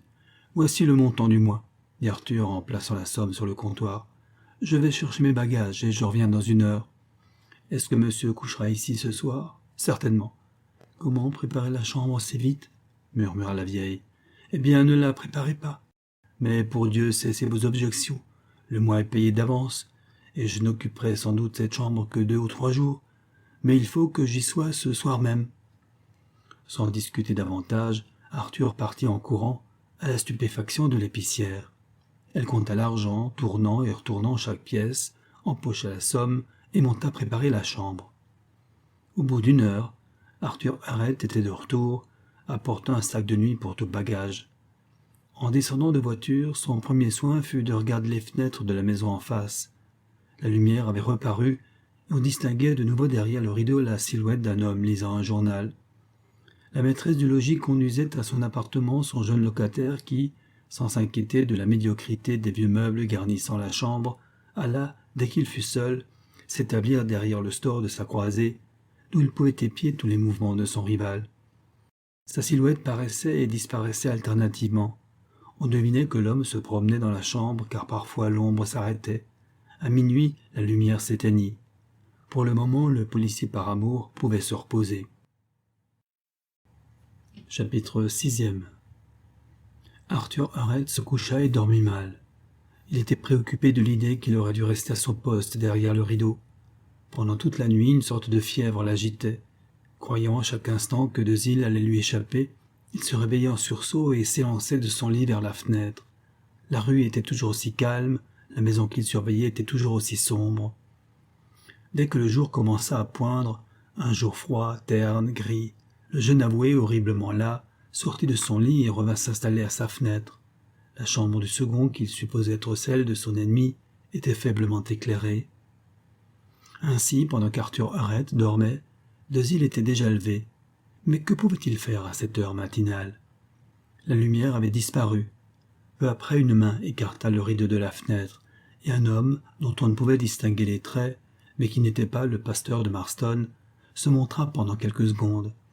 Il fallait donc supposer que la propriétaire de Hurrett s'était trompée, car la porte de la maison mystérieuse s'ouvrit avec précaution, et un vieillard facilement reconnaissable pour l'habitant du logement, avant de sortir, sonda du regard la profondeur de la rue. Ce vieillard à la barbe grise, aux longs cheveux, vêtu misérablement, paraissait être un colporteur, car il portait sur les épaules un ballot de marchandises. Mais non, l'épicière n'avait pas commis d'erreur. Ce pauvre diable qui se mettait en route dès l'aube, c'était le père du révérend venu à Londres pour embrasser son fils avant le mariage. Dezille est un enfant du peuple. Dans sa situation actuelle, il rougit de son humble origine, et Arthur Hurrett, croyant avoir de cette façon résolu le problème mystérieux de la conduite de son rival, se reprochait déjà ses soupçons, son espionnage, il était honteux de ses sottes interprétations. Cependant, sa visite chez le perruquier, celle chez le marchand d'habits, n'était pas absolument naturelle et rien ne les motivait. C'était encore là un secret qu'il s'agissait de pénétrer. Aussi Arthur Hurrett n'abandonna-t-il pas sa place avant 8 heures du matin. Il déjeuna, faisant mettre sa table auprès de la fenêtre afin de pouvoir, en mangeant, guetter la maison voisine, où rien ne bougea jusqu'à 9 heures. À cet instant, les croisées furent largement ouvertes. Il devint aisé pour Hurrett de reconnaître qu'il n'y avait plus personne dans ce petit salon, dont une servante époussetait les meubles et qu'elle quitta, après avoir eu soin de placer sur une des vitres la pancarte usuelle indiquant que le logement était à louer. Évidemment, Dezille faisait la grasse matinée. Toutefois, il était assez extraordinaire que son appartement fût mis en location alors qu'il l'occupait encore. Arthur Hurrett s'impatientait, ne sachant quel parti prendre, ni comment obtenir les renseignements dont plus que jamais il sentait le besoin. Il sonna vigoureusement, et la servante qui avait tardé à monter s'excusa en lui expliquant les motifs de sa lenteur. Elle avait aidé la maîtresse à servir les clients qui le matin s'approvisionnaient à la boutique d'épicerie. Et bavards, ces clients, d'évitant tous les cancans du quartier, la petite bonne de la maison voisine surtout qui s'était assise devant le comptoir et avait fait le récit d'un événement singulier. Cela ne pouvait intéresser monsieur, que le locataire d'en face, ce jeune homme de province, fût parti la nuit sans que personne ait soupçonné qu'il quittait son logis. Mais on était bien forcé d'écouter les clients. D'ailleurs, elle demandait pardon à monsieur de l'entretenir de ses commérages. Et les ordres de monsieur allaient être exécutés ponctuellement. La table serait promptement débarrassée des restes du déjeuner, et déjà chargée du plateau, la fille s'apprêtait à sortir de la chambre lorsqu'Arthur Hurrett la retint. « Comment ? L'homme du second est parti !» s'écria-t-il. « Cela est impossible. Je n'ai vu depuis hier qu'un vieux colporteur ouvrit la porte de la rue. » Et sans laisser à la servante ébahie le temps de lui répondre, l'avoué descendit comme un fou, traversa la rue et frappa chez M. Brown, le propriétaire de l'immeuble. M. Brown ne demandait pas mieux que de jaser, mais il était incapable d'aider dans ses recherches l'avoué qu'il prit pour un agent de police. Le locataire du second, homme très tranquille, ayant payé sa semaine à l'avance, était parti, on pourrait presque dire furtivement, mais il avait laissé sur sa table un billet donnant les motifs de son brusque départ. Une dépêche l'appelait chez son père en danger de mort, et il avait dû profiter du premier train. Mais le colporteur, l'homme à la barbe grise, interrogea Hurrett. « Quel colporteur ?» répondit M. Brown. « Je ne reçois pas de gens de cette espèce dans ma maison, et mon locataire était un gentleman qui n'avait pas de si mauvaises relations. » Et comme l'avoué lui racontait les incidents de la matinée, une terrible pensée traversa la cervelle de M. Brown. Un colporteur qui s'introduit clandestinement dans une maison ne peut avoir que de mauvaises intentions.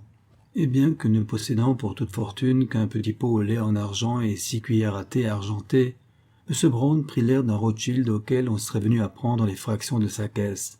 Ce ne fut qu'après avoir inspecté minutieusement l'appartement du second, s'être assuré que les chaises boiteuses n'avaient pas diminué de nombre, qu'il prit un ton ironique pour dire à l'avoué « Votre colporteur, cher monsieur, n'est qu'un cauchemar ou un prétexte, car enfin de quel droit vous occupez-vous de ce qui se passe chez les autres ?» La question était embarrassante pour Hurrett, qui, après une courte hésitation, répondit « Il s'agit d'un procès civil, et il faut même que je sache où votre locataire a pu se rendre en quittant votre maison. Vous plairait-il de me remettre ce billet dont vous m'avez parlé ?» M. Brown se fit légèrement prier, mais avec cette conviction qu'il avait devant lui un représentant de Scotland Yard Il céda la lettre en question. C'était bien l'écriture du pasteur de Marston. Il n'y avait plus à douter de l'identité de l'homme dont la silhouette s'était détachée sur le rideau. 3 lignes seulement établissaient ce témoignage accusateur. 2, il écrivait « Cher M. Brown, je suis appelé chez mon père par un télégramme arrivé après minuit. Je regrette d'être obligé de vous quitter immédiatement. Veuillez envoyer ma valise à la salle d'attente du Great Northern, où je la retrouverai à mon départ pour le Nord. Votre serviteur, David West. » David West était le nom sous lequel le révérend avait loué l'appartement de M. Brown. Arrête, qui n'avait plus rien à apprendre, salua M. Brown et se retira pour aller chercher le sac qu'il avait laissé chez l'épicière. Tout en regagnant le Strand, l'avoué se demandait quelle conduite il devait tenir. Était-il prudent de retourner en toute hâte à Marston et de dévoiler à Cécilie la conduite de son fiancé? Mais la jeune fille lui rirait au nez à cette histoire de perruque et de colporteur, qui ne prouvait pas grand-chose. Il fallait pénétrer le secret de cet homme, et Arthur Hurrett ne se dissimulait pas que de ce côté, il avait atteint un mince résultat. Chapitre 7. Tandis qu'à Londres, Hurrett épiait la vie de 2 îles, à Marston on s'occupait activement des préparatifs du prochain mariage. Madame l'agent, surtout, ne prenait aucun repos, et du matin au soir, ne parlait que de robes, chapeaux ou mantelets. C'était elle qui s'était chargée de confectionner le trousseau de la mariée. Cécilie, à l'approche du grand jour, était émue. Son amour pour le pasteur était médiocre. Elle croyait à la sainteté de son futur et elle se dévouait à lui pour cette seule raison. Elle devenait la femme d'un ministre et elle avouait à sa confidente, Madame l'agent, qu'elle réalisait ainsi le rêve de sa vie. La gouvernante avait de temps en temps quelques mots de pitié pour Arthur Hurrett, le compagnon d'enfance que Cécilie avait assez cruellement abandonné. Mais la riche héritière de Marston n'avait jamais aimé ce brave garçon que comme un frère, et puis aujourd'hui, elle ne l'estimait plus, elle le plaignait comme une pauvre créature égarée hors de la voie du salut. L'absence de son fiancé ne tourmentait pas Cécilie. Des affaires à régler avant le mariage, cela était naturel, quoiqu'en y réfléchissant, on eût pu trouver assez bizarre que le révérend, arrivé à Marston sans un centime, eût à Londres des affaires, ce qui en thèse générale signifie des intérêts d'argent. Cécilie acceptait tout ce que lui disait son fiancé. Aucun soupçon jaloux n'effleurait son âme. Elle ne doutait pas, par la simple raison qu'elle n'aimait pas. L'amour qui ne doute pas n'est pas dans la nature humaine. Le retour de 2 îles eut lieu 3 jours après cette nuit, pendant laquelle les 2 rivaux s'étaient rencontrés. Pâle, défait, brisé, le révérend se plaignit beaucoup des fatigues du voyage à la veuve qui sortit de son lit pour le recevoir lorsqu'il arriva vers minuit. Il était changé à ne pas le reconnaître, il le savait bien. C'était la suite d'une maladie de cœur, peu dangereuse, au dire des médecins, s'il s'abstenait de tout exercice violent. Du repos, et il serait promptement rétabli. Le lendemain, Cécilie fut très frappée, alarmée même de l'état de son futur, quand il lui rendit visite. « Qu'avez-vous donc pu faire à Londres, mon ami » s'écria-t-elle. « Ah, sans doute votre charité vous a conduit dans des endroits où règne la fièvre des misérables. » Le révérend affirma que la lassitude était seule cause de sa mauvaise mine. Cependant, il osait à peine regarder Cécilie, dont les yeux fixés obstinément sur lui le gênaient. S'impatientant de l'interrogatoire qu'on lui faisait subir, il reprocha à Cécilie une curiosité qui ajoutait à ses souffrances, alors qu'il était déjà rompu de corps et d'esprit. La jeune femme fut très sérieusement effrayée d'un ton auquel elle n'était pas habituée. « Pardonnez-moi, chère âme, dit le pasteur, et ne doutez pas de mon cœur, car vous ne pouvez connaître l'étendue de mon affection, et vous n'imaginez pas ce dont je suis capable pour conserver à jamais votre tendresse. » Il y avait alors de l'amour vrai dans l'accent du ministre, qui néanmoins retomba bientôt dans un mutisme sombre, et ses manières étranges excitaient l'indignation de la bonne madame l'agent. Ce n'était pas la disposition d'esprit d'un homme à la veille d'être le mari d'une si belle et si douce créature que Cécilie. À la fin de la soirée, 2 îles, avant de se retirer, profitant de ses privilèges de fiancée, posa ses lèvres sur le front de Cécilie, qui, tressaillant au contact de cette bouche brûlante, manifesta de nouveau ses inquiétudes. « Rassurez-vous, ma bien-aimée, murmura 2 îles, je serai mieux demain. » Et s'animant, tandis que madame l'agent s'était éloignée par discrétion, « Après-demain, vous m'appartiendrez pour toujours. Comprenez-vous que je compte les heures qui me séparent encore de ce heureux moment? Comprenez-vous que par instants je crains que la terre ne s'entr'ouvre sous mes pieds et qu'une main terrible ne se lève pour m'enlever celle que j'adore. » En sortant de chez Mademoiselle Banner, Dezille pressa le pas. La bise glacée de février le faisait frissonner, et il allait atteindre le pauvre logis de la veuve lorsqu'une main vigoureuse s'abattit sur son épaule. Son persécuteur, Philippe Mortimer, était devant lui. « Toi » s'écria le pasteur avec épouvante. « Ma présence te dérange, j'en suis convaincu, » reprit l'escroc. « Puisque tu ne m'invites pas à ta noce, je m'invite moi-même, et j'aurai l'insigne honneur de t'accompagner à la chapelle et d'offrir mes compliments à la mariée. » Et familièrement, le bandit cherchait à passer son bras sous celui de son beau-frère. Dezille le repoussa. « Écoute, dit-il d'une voix sourde, je suis las d'être exploité par toi, je me révolte à la fin et je ne te connais plus. Si tu ne me connais plus, tu connais au moins ta femme, et si je prononçais son nom, il serait possible que Mademoiselle Banner te donnât la clé des champs, à moins que tu ne songes à nier ton premier mariage, ce qui n'est point facile, nous avons l'acte officiel. La mort rompt tous les liens. D'où viens-tu que tu ne connais pas le sort de ta sœur? J'arrive des courses de Liverpool et c'est à la taverne que j'ai appris tes projets matrimoniaux, lesquels ne me contrarient point, vu mon indulgence pour les faiblesses humaines, et surtout si tu sais apprécier à sa valeur cette indulgence. Oui, il faudrait te payer, mais je ne te paierai pas. Ma chaîne a été brisée par une main plus forte que la tienne. La Providence a écarté de mon chemin les obstacles à la prospérité de son serviteur indigne. Une main forte? La Providence? Quelles sont ces rengaines? Tu me parles en poète, à moi qui suis si prosaïque. Tu ne lis pas les journaux? Si, parbleu, mais je borde ma lecture aux articles de sport. C'est fâcheux, car tu aurais appris qu'un événement terrible s'est passé au petit village de... Voyons, mets les points sur les i. Ma pauvre sœur est morte? Comment est-elle morte? Et l'aventurier éprouvait une réelle douleur en interrogeant Dezille. Les journaux d'aujourd'hui, reprit le pasteur, dont la voix avait quelque chose de mécanique, celle d'un comédien récitant une leçon, donne les détails d'un assassinat commis sur une jeune femme à laquelle on aurait volé ses économies. Est-ce qu'on ne soupçonne personne? Si, un vieillard, un colporteur qui a quitté la maison quelques heures avant la découverte du meurtre. On ne sait rien de plus, rien. Mais on en saura bientôt davantage, s'écria Philippe avec rage. Le coupable n'échappera pas. Je ne suis pas dévot, mais je crois à la main de Dieu, qui punit les meurtriers. Philippe sanglotait comme un enfant. Les deux beaux-frères étaient près de la maison de la veuve. Dezille se retourna et s'adressant à Mortimer. « À présent, tout en déplorant le sort fatal de cette pauvre femme, il n'y a plus entre nous, monsieur Mortimer, aucun lien, et je crois que nous pouvons nous dire adieu. »« Et tu vas te marier pendant qu'on cloue le cercueil de ta femme? Je ne suis pas le maître de mes actions. Il y a là des occasions où il faut mettre à l'écart ses propres sentiments. Si tu ne me ruines pas par tes démarches inconsidérées, je ne te laisserai pas manquer d'argent. De l'argent, je n'en veux pas de toi, aujourd'hui du moins, car je suis tombé si bas qu'un jour peut-être j'aurai recours à la bourse. Je souhaite que tes noces ne t'apportent que malheur et infortune, car je te maudis. Jouis de ta victoire, mais redoute que le fantôme de ta femme ne t'apparaisse dans sa désolation au moment où tu te rendras à la chapelle pour y recevoir la bénédiction nuptiale. » Le ministre ne répondit pas, mais il ouvrit rapidement la porte de la maison qu'il referma aussitôt sur lui. Il craignait que Philippe ne fît quelque effort pour le suivre. Il n'en fut rien, l'aventurier s'éloigna. Voilà donc le commencement. Que doit être la fin, pensa Dezille, en essuyant son front baigné de sueur froide. Chapitre 8e.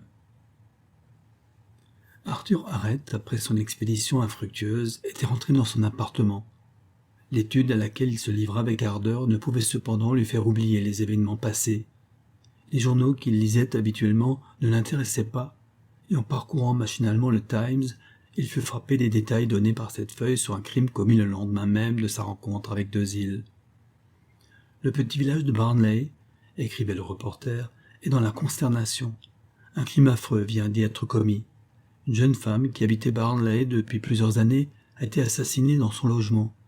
Une barre de fer servant à former les volets de la maison, trouvée à côté du cadavre, paraît avoir été l'instrument du meurtre. La victime n'avait que 26 ans. Sans être jolie, elle était gracieuse, et son caractère doux l'avait fait aimer de tout le village. Elle vivait honnêtement de petits ouvrages de lingerie qu'elle vendait aux petits boutiquiers de Windsor, et aussi d'une pension modique qui lui était servie par son mari, toujours en voyage, que l'on n'avait jamais vu et que l'on croyait être un marin. Le corps de la pauvre femme était déjà froid lorsqu'il fut découvert, le soir, par la propriétaire de la maison, revenant chez elle après sa journée d'ouvrier terminée. Le vol avait dû être le mobile du crime, car une montre d'argent avait disparu. Une boîte dans laquelle la victime renfermait ses économies était fracturée et vide. On soupçonne que l'auteur du meurtre est un vieillard, ayant l'apparence d'un colporteur et qui, dans l'après-midi, avait demandé dans un cabaret du voisinage quelques renseignements sur la jeune femme qu'il avait désignée par son nom. Grand, sec, aux longs cheveux gris avec une barbe de la même couleur, portant une redingote sale, usée d'un gris verdâtre, le visage caché sous les bords de son feutre, le personnage sera facile à retrouver. « Mais c'est mon homme !» c'est qu'elle avouait. Quel rapport peut-il exister entre le révérend de Marston et cet assassin? Car Dezille n'est pas le coupable. Le vol paraissant le mobile du crime, il y a de quoi devenir fou. Arthur Hurrett pensa que le meilleur moyen pour essayer de pénétrer ce nouveau mystère était d'aller à Barnley, et il s'y rendit immédiatement. Mais là, il n'apprit rien d'utile. Les oisifs, selon la coutume en province, discutaient les circonstances du crime. Les uns ne voyaient là qu'un assassinat vulgaire. D'autres, au contraire, affirmaient que l'âge de la victime pouvait ouvrir le champ à des suppositions différentes. Un amour contrarié, une vengeance de mari. L'avoué regagna Londres et à la fin de la journée, il reprenait sa place dans son cabinet. Les journaux du soir lui donnèrent cependant le mot de cette énigme qu'il désespérait de deviner. Des gamins avaient trouvé dans un ruisseau près de Barnley une perruque et une barbe grise, le tout noué dans un vieux mouchoir de coton rouge. À n'en pas douter, l'assassin avait pris un déguisement, et pour Hurrett, sous ce déguisement, se cachait Dezille. Le révérend de Marston, le fiancé, bientôt le mari de Cecily, n'était qu'un meurtrier. Les motifs de son épouvantable action n'étaient pas à rechercher pour le moment. Sans perdre une minute, il fallait, s'il en était temps encore, mettre obstacle au mariage qui se préparait, et dans ce but, l'avoué n'hésita pas à dénoncer le coupable au directeur des investigations criminelles de Scotland Yard. Chapitre 9. Le jour fixé pour l'union du révérend et de mademoiselle Banner était arrivé. Un soleil froid, ce soleil des dernières semaines de l'hiver, perçait avec peine le brouillard du matin, et les enfants de l'école des pauvres, en fouillant tous les jardins de Marston, n'avaient pu cueillir pour jeter sous les pieds de la mariée que quelques brins de violettes. À l'heure convenue, madame Lajean et Cecily montèrent en voiture pour se faire conduire à la chapelle des dissidents, où un pasteur de la ville voisine devait célébrer le mariage. Si la veuve était radieuse dans sa belle robe de soie grise et avec son chapeau de paille d'Italie, surmonté d'une longue plume blanche, Cecily avait la figure fatiguée. Au moment de se donner à son fiancé, la jeune fille avait peur.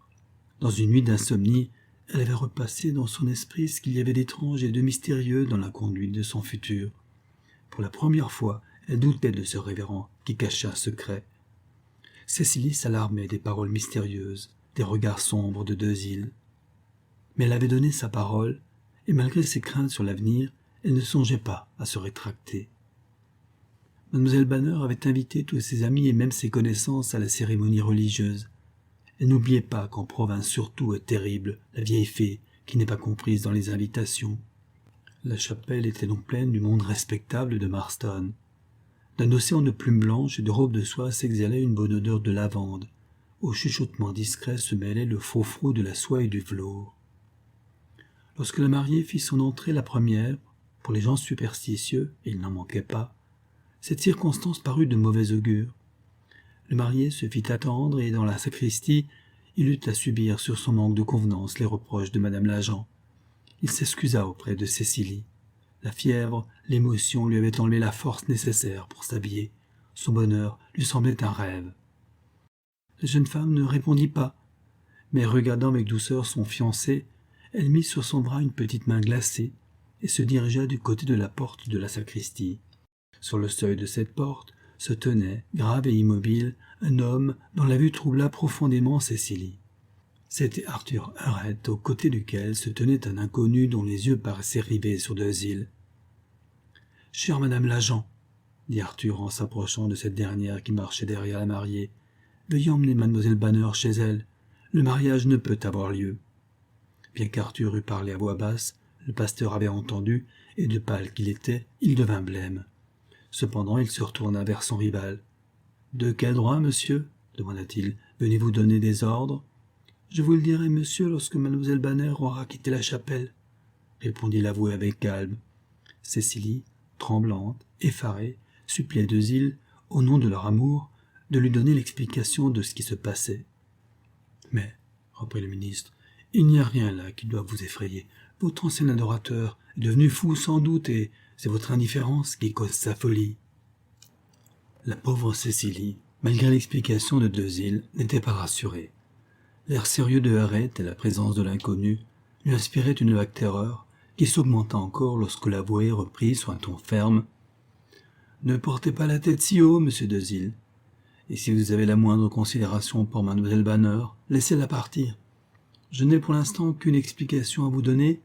Nous sommes ici, monsieur et moi, par suite de votre dernière visite à Barnley. » Deuxil allait se récrier qu'il ne connaissait pas Barnley lorsque l'inconnu l'en empêcha en lui disant « Nous n'avons pas à discuter en ce moment, je vous prie d'éloigner ces dames. » Il y avait là un ordre plutôt qu'une prière et le pasteur le comprit. Le visage blême de Deuxil n'exprimait pourtant ni la colère ni le désespoir. Sur ses traits décomposés on distinguait la fureur qui agitait son âme. Avoir tant osé, avoir tant accompli, touché au but, et tout l'échafaudage si péniblement construit s'écroule.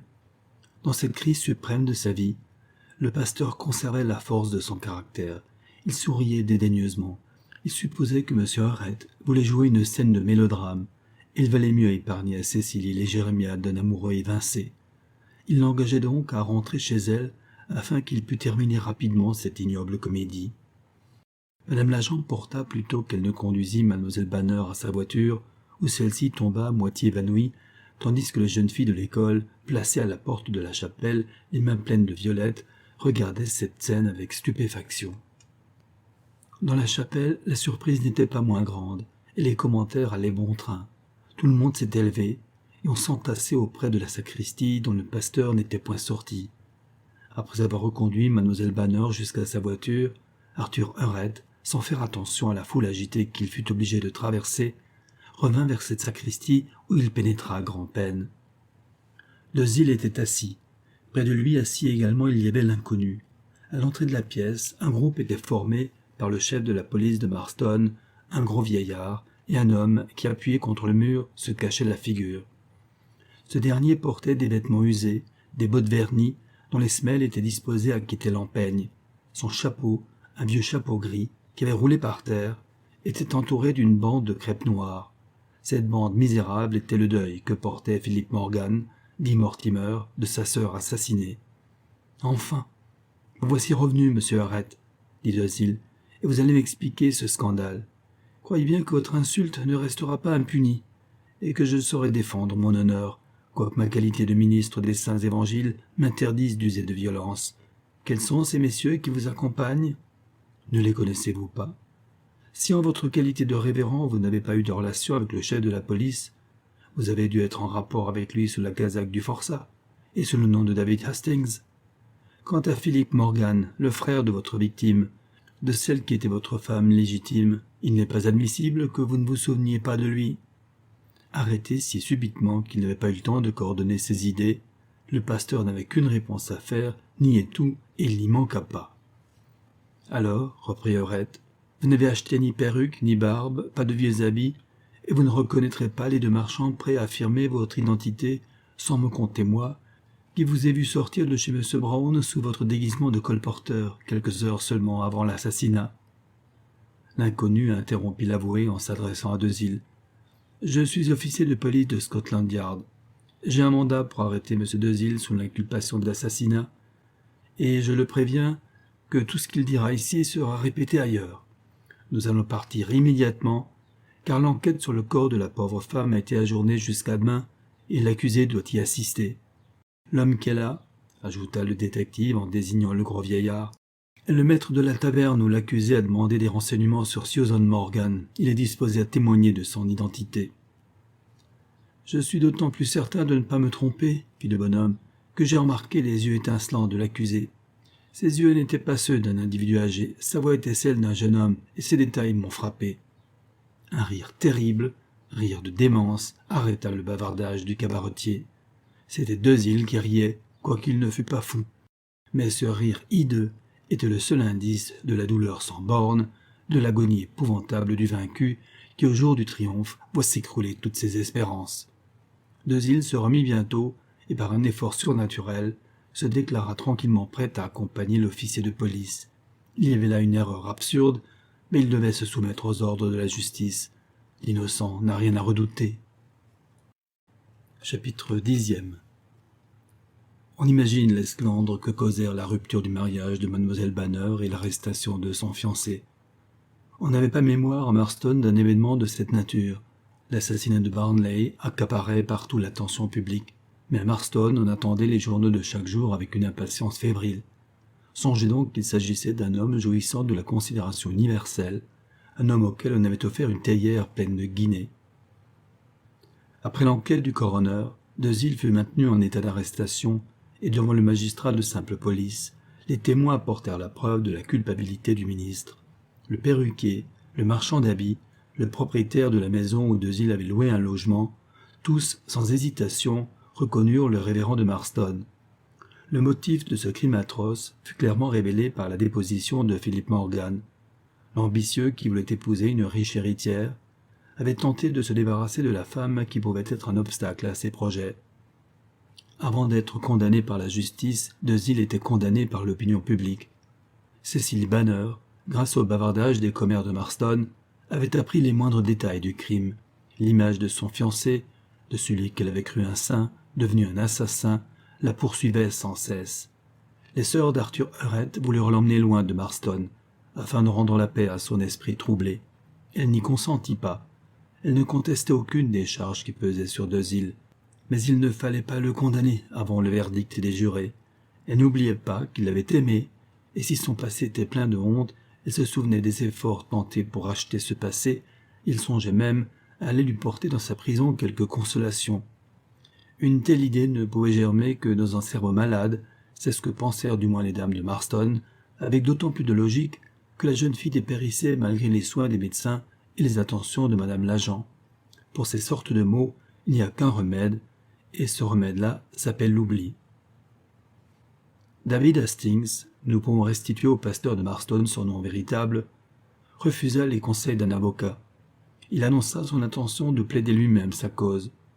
Il ne se faisait aucune illusion sur la faiblesse de toute défense possible, mais si léger que fût son dernier espoir, il ne voulait confier à qui que ce soit le soin de son salut.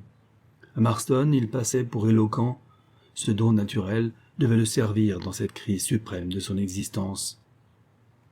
Aux assises, David Hastings, qui avait fait appel à toute son énergie, se présenta avec l'apparence d'un homme innocent. Il était pâle, ses lèvres étaient décolorées, mais ses yeux brillaient au fond de leur orbite. La salle d'audience était remplie d'une foule avide de contempler la figure de l'accusé. Au nom de la couronne, l'attorney général exposa l'affaire et l'on passa à l'examen des témoins. Cet examen ne fut que la répétition des interrogatoires préliminaires qui avaient eu lieu devant le magistrat de simple police. Le prévenu était bien l'individu qui, sous le costume d'un colporteur, était entré chez la femme assassinée. C'était également lui qui avait acheté tous les objets constituant son déguisement. L'alibi, seule ressource pour David Hastings pour prouver son innocence, devenait impossible à établir. Contrairement aux usages, mais pour faciliter à l'accusé les moyens de se disculper en vertu de son pouvoir illimité, le président des assises, quand les interrogatoires furent terminés, donna la parole à David Hastings. Le révérend de Marston n'avait encore prononcé que ces mots, non coupable, répondant à la question qui lui avait été posée au début de l'audience par le clerc de la cour. Dès qu'il se leva, dès que sa haute taille émergea du dock où il était enfermé, un silence profond régna dans toute la salle. Jamais le pasteur des dissidents ne se montra plus éloquent. Il était calme, et sa voix harmonieuse avait des accents si touchants, si émus, que l'attendrissement était général. On eût dit qu'il s'agissait pour lui moins de sauver sa tête de la main du bourreau que d'obtenir un dernier triomphe oratoire. Mais que pouvait l'éloquence contre des faits prouvés, contre une criminalité évidente? David Hastings, pendant 2 heures, tint l'auditoire attentif au récit de sa vie, de ses souffrances, de ses travaux incessants. Au cours de son plaidoyer, bien des jurés furent attendris. Ce n'était là que l'expression de sentiments passagers, la vérité subsistait toujours dans sa force, et quand l'accusé retomba sur son banc épuisé de fatigue, malgré une très belle péroraison, tout le monde était touché jusqu'aux larmes, personne n'était convaincu. Pendant le résumé du président, David Hastings demeura la figure cachée dans ses mains. Les jurés se retirèrent pour délibérer.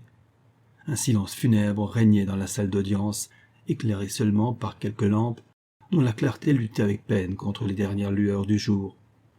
Enfin le jury rentra.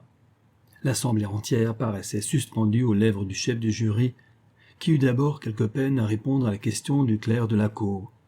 Ce brave homme n'ignorait pas que le verdict qu'il allait faire connaître était un arrêt de mort, et ce fut avec la gorge serrée qu'il murmura « Oui, l'accusé est coupable ». Le président se couvrit la tête du bonnet noir et prononça la sentence terrible. Il ajouta que David Hastings n'avait rien à espérer de la pitié humaine et qu'il ne devait songer qu'à la miséricorde infinie du Dieu qui pardonnait les plus grandes offenses aux pécheurs sincèrement repentants. Tout était fini, mais la foule ne quittait pas le prétoire. Elle voulait voir le condamné sortir de la salle. Celui-ci ne bougeait pas. Il restait immobile comme une statue, le corps appuyé sur la barre du dock, la tête inclinée et le visage toujours caché dans ses mains livides.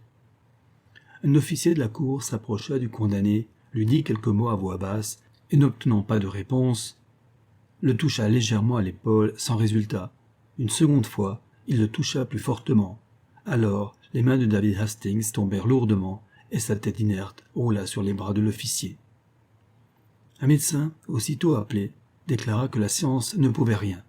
Le condamné était mort, frappé d'une attaque d'apoplexie ou des suites d'une maladie de cœur. Sa mort subite devait remonter à plus d'un quart d'heure. Le malheureux n'avait pas entendu son arrêt. La secte des indépendants de Marston fut longue à se relever du coup terrible qu'avaient porté à sa respectabilité les crimes de David Hastings. Mais en ce monde, tout s'efface. Aujourd'hui, les dissidents ont bâti une nouvelle chapelle où chaque dimanche un prédicateur remplace, non sans succès, le beau Deuxil. Il est même question de lui offrir une théière pleine de guinées. Offrir une théière à un révérend est une des meilleures distractions de la province en Angleterre. Cependant, les dissidents ont fait une perte sérieuse. Mademoiselle Banner est retournée à la vieille église. Aussi pieuse, aussi charitable que par le passé, elle s'occupe moins de théologie. Le temps a adouci l'horreur de ses souvenirs. On va jusqu'à affirmer que Mademoiselle Banner changera bientôt de nom et qu'elle deviendra Madame Hurrett. Ce qui confirme cette opinion, c'est que dans les deux maisons, il y a une succession de thés et de fêtes champêtres où l'élite des respectables de Marston tient à honneur d'être invitée. Ainsi s'achève Le pasteur de Marston par Marie-Élisabeth Braddon.